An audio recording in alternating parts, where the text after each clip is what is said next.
தௌஹீது அப்படிங்கிற பேரை வச்சுக்கிட்டு பச்சை சிறுக்களை கொண்டு போறாங்க. என்ன தெரியுமில்ல, இறைவனுக்கு உருவம் உண்டு. அப்படியா? இப்படி சொன்னதால் தானே ஒவ்வொரு சமயத்திலே உள்ளவர்கள் எல்லாம் தங்களுடைய இறைவனுக்கு ஒவ்வொரு அவருடைய கற்பனைக்கு தகுந்தவாறெல்லாம் உருவம் கொடுத்து விட்டார்கள். ஐயாமல் ஜாஹிலியா காலத்துக்கு இந்த மக்களை எல்லாம் அழைத்து செல்ல பார்க்கிறீர்களா?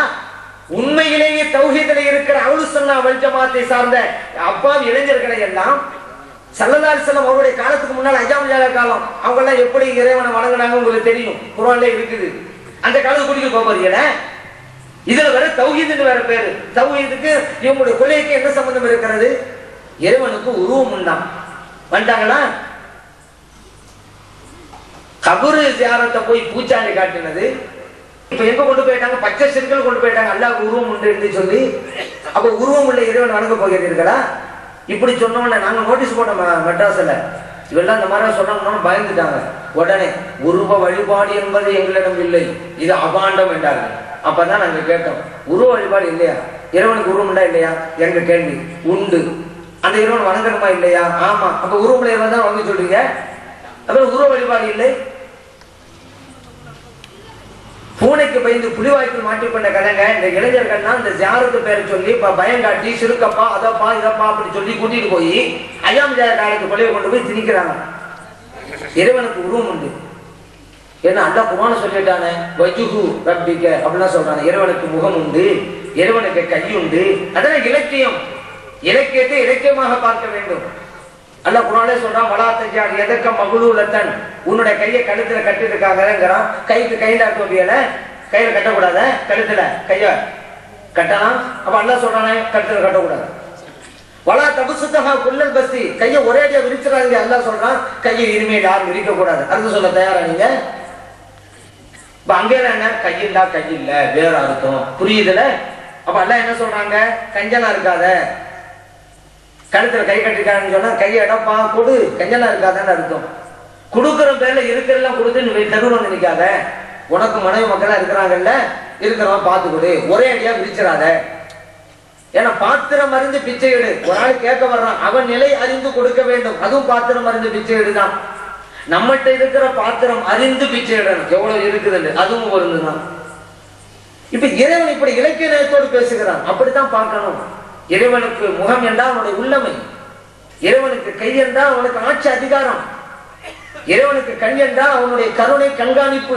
அப்படிதான் மீனிங் கொடுக்கணும். அந்த மீனிங்ல இலக்கியத்தை நம்ம அன்றாடம் பேசிக்கிட்டே இருக்கிறோம்.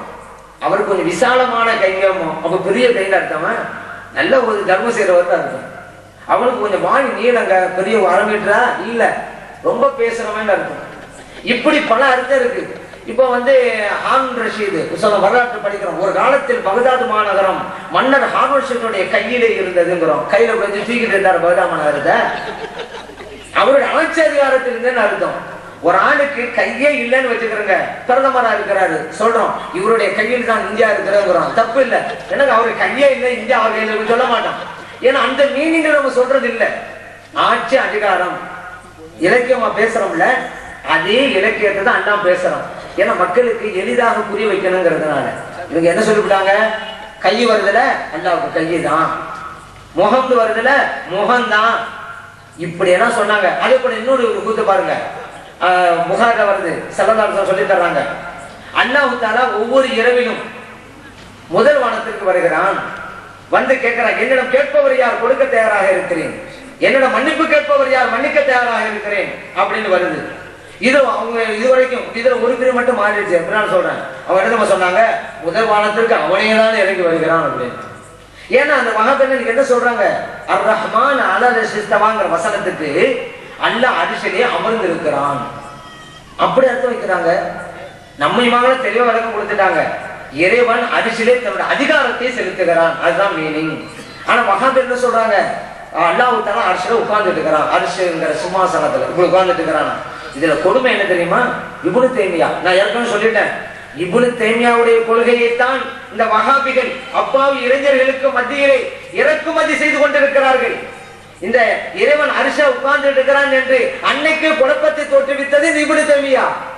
எப்படி பல பிரிவுகள் சேர்ந்தாங்க, முஅத்தஸிலா ஹவாரிஜ்ங்கிற கூட்டம் வந்தது மாதிரி முஜஸ்ஸிமாங்கிற ஒரு கூட்டம் அப்பொழுது இருந்தது, இன்றைக்கும் இருக்கிறது. வஹாபியத்து பேரு முஜஸ்ஸிமான என்ன அர்த்தம்? இறைவனுக்கு உருவம் உண்டு, அவருடைய கொள்கை. இவங்கெல்லாம் அனுசுன்ன ஜமாத் வெளியேறியவர்கள். சலாம் சொன்னாங்கல்ல, 73 ஒண்ணுதான் வெற்றி பெறும், 72 போகும் போக வேண்டிய இடத்துக்கு சொன்னாங்கல்ல. முஜஸ்ஸிமாவெல்லாம் அதுல கட்டுப்பட்டது. இறைவனுக்கு உருவம் கற்பித்தவர்கள் வசனத்தை புரிய தெரியாம புரிஞ்சு, இது இன்னைக்கு புதுசாக முளைக்கல, ஏற்கனவே இருந்த அந்த முஜஸ்ஸிமா அப்படிங்கிற கூட்டத்தின் பிரதிநிதிகள் தான் இன்றைக்கு வஹாபிகள். இறைவனுக்கு உருவம் என்று சொல்றாங்க. டமாஸ்கஸ் சிரியா நாட்டினுடைய தலைநகர், அதுல ஒரு பள்ளி இப்னு தைமியா ஃபுத்வா பிரசங்கம் பண்றாரு, அதுல விளக்கம் கொடுக்கிறாரு.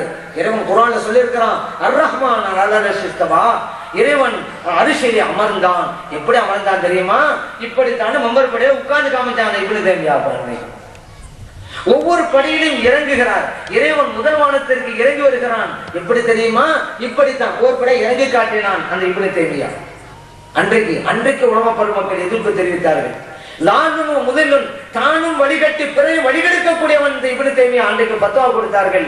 இது தஃப்சீர் சாவிலே இருக்குது. அன்றைக்கு அப்படி மதத்தை சார்ந்த உலமா பெருமக்கள் எல்லாம் பத்வா கொடுத்தாங்க. ஏன்னா இல்லாததை சொல்லி மக்களுக்கு மத்தியில பரவலியத்தை நாடுறாங்கல்ல, இதே காரியத்தை இப்னு தைமியா அன்னைக்கு செஞ்சாங்க. யாரும் சொல்லாது சொல்றது, அப்பதான் மக்கள் ஒரு பத்தி பேசுவாங்க.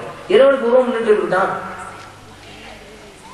எவ்வளவு பெரிய சிறுக்கு இது.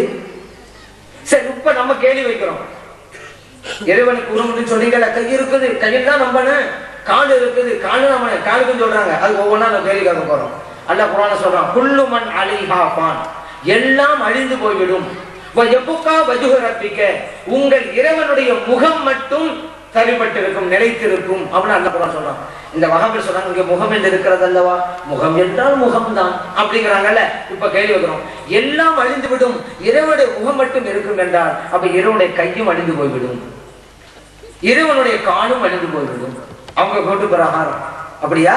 அப்ப எல்லாம் போயிடும், அல்லாவுக்கு கை போயிடும், அல்லாவுக்கு காலு போயிடும், அல்லாவுக்கு முகம் மட்டும்தான் இருக்குள்ள வர. நீங்க சொல்ற மாதிரி முகம் அர்த்தம் வச்சா நாங்க என்ன வச்சிருக்கிறோம்? இறைவனுடைய உள்ளமை தரிபட்டிருக்கும். எங்கள் பொருள் சரியா, நீங்க சொன்ன சரியா? இறைவன் உள்ளமை தரிபட்டிருக்கும், நாங்க பொருள் வைக்கிறோம், அதான் கரெக்ட். எல்லா இடத்துக்கு போனாலும் இறைவன் இருப்பான். நீங்க என்ன சொல்றீங்க? முகம் என்றால் முகம், அப்ப இறைவனுடைய முகம் கழுத்து வரைக்கும் இருக்கும், இவனோட உடம்பெல்லாம் போகும். இதான் நீங்க சொல்ற அர்த்தம். அடுத்து இன்னொரு கேள்வி, சயின்ஸ். ஏன்னா அந்த காலத்துல ஒரு ஏமாத்தம் போல ஏமாற்ற முடியாது. அப்ப அறிவு ரீதியான ஒரு கேள்வி கேட்டான். சார், அல்லாஹ் தஆலா முதல் வானத்துக்கு இறங்கி வருகிறான், அரசியல் இருக்குது, இரவுக்கு வர்றான். இரவுங்கிறது ஏதோ ஒரு இடத்துல மட்டும் இருக்கிறது அல்ல. ஏன்னா உலகம்ங்கிறது பூமி வந்து உருண்டை. இன்னைக்கு இப்ப நம்ம இருட்டுல இருக்கிறோம், இன்னொரு இடத்துல பகல், அப்புறம் இன்னொரு இடத்துக்கு இரவு வரும். இப்படி ரவுண்டா இரவு இருந்துகிட்டே தான் இருக்கும். இரவு இல்லாத ஒரு பகுதி பூமியில இருக்கவே செய்யாது. ஏன்னா கொஞ்சம் கொஞ்சமா மாறி மாறி மாறி இரவு வந்துகிட்டே இருக்கும். அப்படியானால் நீங்க சொல்றீங்கல்ல, அல்லாஹ் இறங்கி வந்தான், அரிசியில இருக்கிறான், முதல் வானத்துக்கு வர்றாங்கிறீங்கல்ல, அப்படின்னு சொன்னா இறைவன் இறங்கி வந்தவன் முதல் வானத்திற்கு மறுபடியும் அரிசிக்கு செல்லவே இல்லை அப்படிங்கிறது. ஏன்? அதான் நீங்க இரவு நேரத்தில் இருக்காங்கிறீங்கல்ல, இரவுதான் இருந்துகிட்டே இருக்குதா? இப்படி சொன்னோன்ன அவர்களில் ஒரு பிரிவினர் இன்னைக்கு இந்த இடத்தில் மட்டும் இறைவன் இறங்கி வருகிறான் என்றால் இறைவன் அல்ல, இறைவனுடைய அருள் இறங்கி வந்தார், அவங்க கொடுக்குற மீன் கொடுக்குறான். இன்னைக்கு அவர்களில் ஒரு பிரிவினர் தான், மற்றவங்க எல்லாம் இல்ல, அனுசிலும் இருக்கிறான், இங்கேயும் வருகிறான், அப்படிதான் போட்டு குழப்பிட்டு இருக்கிறாங்க. ஏன் இதெல்லாம் செய்யணும்?